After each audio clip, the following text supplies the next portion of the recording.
This is the Jocko Underground Podcast, number 15, with Echo Charles and me, Jocko Willink. Good evening, Echo. Good evening. So, I'm in Task Unit Bruiser, and I am the commander of Task Unit Bruiser, which sounds like a real arrogant thing to say, but I was the guy that was in charge, and we deployed, we did a workup, we deployed, we came back. When we came back, Leif, so there's two platoon commanders, Leif and Seth. Leif, when we got back, he went to the junior officer training course and he started running that. I moved into the training detachment and started running the training for SEALs getting ready for the SEAL platoons and task units getting ready to deploy to Iraq and Afghanistan. And then Seth actually stepped up and took my job as task unit commander. And so he took over Task Unit Bruiser in a way, but actually in a way he didn't because they split up Task Unit Bruiser. When we got back, they took all those, as many guys as they could, and they spread them into other task units because it was just too much. It was too much like force to have all these guys. So, Seth kept some of the guys, but it was mostly new guys, so that they didn't even really call themselves Task Unit Bruiser. There was maybe a little semblance left over, but Seth took my job. So in the SEAL teams, we have this thing. I don't want to make it like it's that big of a thing, but we had this thing called we call it the Ouija board is what we called it. And what it is it's basically a magnet board. And there's one at the whole command, and then the whole command they have on this magnet board of everyone that's at the command, they have a little magnet that has your picture on it, your name, your rank, and maybe what qualifications you have. And there's one of those in the Master Chief's office that's, huge, like a big blackboard in school with 200 people on it. But then in a task unit, you'll have one too. And so we had one in the task unit. We had the Ouija board. And when I was the task unit commander, when we got home, I was the top of the Ouija board. And then when Seth stepped up and became the task unit commander, well, he moved up to the top. But he didn't take me off. What he did with me was he kind of slid my picture over to the right. He was actually put it above him, and then he put like a little cartoon, I think they call it a little cartoon call out. So it looked like I was saying, so there was words coming out of my mouth. Just had me giving him some simple instruction. And that simple instruction was, don't fuck it up. and it was something that I had said to him. He was going out while he was working for me. When I was the task unit commander, he was working for me, and he was going out. We were doing some training, and he had like a smaller mission to go out on pretty early on. And it was something that was like going to be a challenge, but it was pretty simple and pretty straightforward. And he looked like he was, maybe could use a little confidence boost. And I was like, dude, this is no factor. You got this. And then he kind of like had, in a split second, had a little overconfident look in his face. And so I said, don't fuck it up. And you brought him back down, and he went and did it. We laughed about it. But it's true. It's actually true. And it was true on the Ouija board, and he knew that it was true on the Ouija board. And the Ouija board is literally sitting in front of his desk. So when he would look up from his desk, he sees the Ouija board, he sees all of his troops, and he sees me and that little call out saying, don't fuck it up. And he knew it was the truth because it's the best job in the world.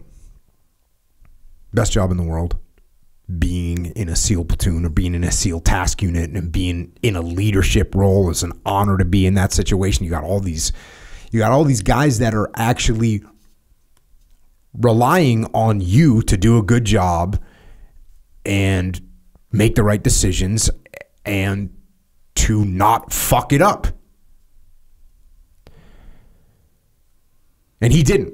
He did a great job as a task unit commander. And when he went overseas, another interesting thing was, he was pretty, the deployment to Ramadi was freaking hard, and he did, I don't know how many operations, but it was a shit ton.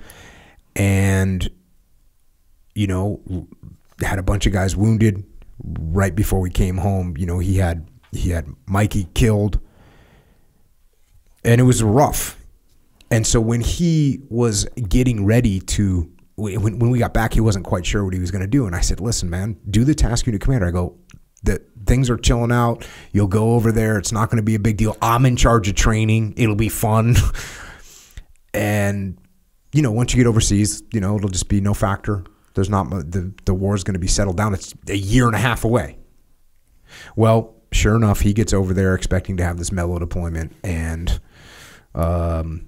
when some of the Army leadership found out that there was guys from Task Unit Bruiser back in country, they sent out a request for forces, but it was very specific. It was like, we would like to have approximately this many SEALs with this kind of experience. And they might as well have said, you know, 6'1", blonde hair, shaved head, blue-eyed commander of that unit, like wanting stoner.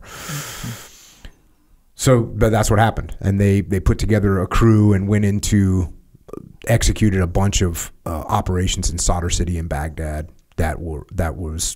they were extremely effective operations. And the insurgent leadership inside Sadr City had been a total disaster for the entire war up until that was 2008. So for 5 straight years, Sadr City had been really horrible. And his task unit rolled in there and they killed a lot of bad guys. And the insurgent leaders, I think it was about 6 weeks of operations that they did. They killed hundreds of bad guys. And then the insurgent leadership in there surrendered. They basically surrendered and said, all right, we're good. So that was it. So then he finished that, eventually came home, and, you know, he continued on with his career. I retired, and fast forward a few years. Actually, you fast forward from 2008 to 2017, so almost a decade, and Seth got killed in a parachute accident. And so I no longer, you know, have the ability to offer him any advice or anything like that. And I don't have the opportunity to tell him to not fuck things up. But it's interesting because I was thinking about this the other day, and it's like the roles have been reversed. And now I think probably Seth is looking down on me, and he sees me, he sees my life, he sees the freedom that I have, that we have, the opportunity that we all have, the opportunity to do more and make ourselves better and help more people and have an impact on the world. And I can imagine, and I do imagine, that he's sitting there looking down on me, and he's saying the same thing. He's telling me the same thing that I told him, which is don't fuck it up.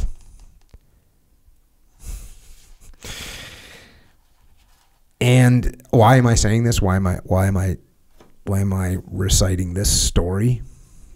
It's because it's actually really good advice. It's actually really good advice for us all to take. It's simple, it's straightforward, and it actually makes sense when you are making decisions. If you think through what you're doing and you overlay the simple principle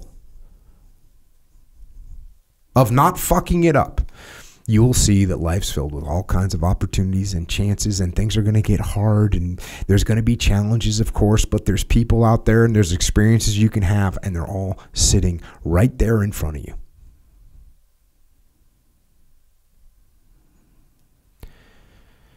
So don't fuck it up.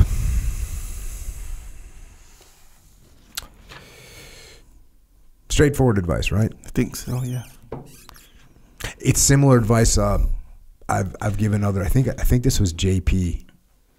It was, I don't know if I gave it to JP or we were talking about someone else, but it was don't do dumb shit. Yeah. Like, this is another great piece of advice. Because how many people do you know have sent their lives into a freaking downward spiral because they're doing dumb shit? If you can just not do dumb shit and don't fuck it up, you're going to be on a pretty good path. Yeah, I wonder why that is. Why people do dumb shit? No, like the difference between doing dumb shit just if you're not told versus when you are told, it's kind of like, oh wait, I'm not supposed to do dumb shit, and then you kind of won't in a way. Yeah. Like if you keep it in mind, you know, even though it seems pretty obvious, like what do you call, like doesn't need to be said or whatever, but it kind of helps when it's said. If it gives you that one more millisecond filter on your decision making process to say, you know what, this is some dumb shit right now. Yeah, but it's almost like it makes it official. You know, like, hey, you just literally broke the rule right now. And it's like, oh, man, I broke that rule. But if you don't say it, it's like, well, that's not really a rule. And you can justify the guy was saying the wrong thing. He stepped on my foot, whatever. You know, elicits the dumb shit. Dumb shit. But if it's a rule, it's almost like a little psychological thing. Yeah. Language wise, you know, we early on, we had like a podcast about like not swearing. Yeah. And, you know, I was basically saying, hey, you know, doesn't really, in many cases, doesn't help your message, especially if you're talking to a broad audience, you don't know who's listening, et cetera, et cetera. I got recordings of me debriefing SEALs, and it's just F-bomb. It's carpet bombing. It's carpet bombing. There's one every 3 sentences. I sent it out to the dudes from Echelon Front. I sent like a little clip out. I was just F-bomb, F-bomb. And the interesting thing is, I'm talking about the exact same things that I talk about all the time right now. Yeah. The first one I sent him was me talking about cover and move. And, you know, I'm sitting there saying, and I'm talking to a SEAL task unit that's going through some training. And I'm saying, you guys heard me fucking say cover and move? You fucking heard me say that shit? There's a fucking reason why I say that shit. The fucking reason I say that is because if you're out there in the fucking...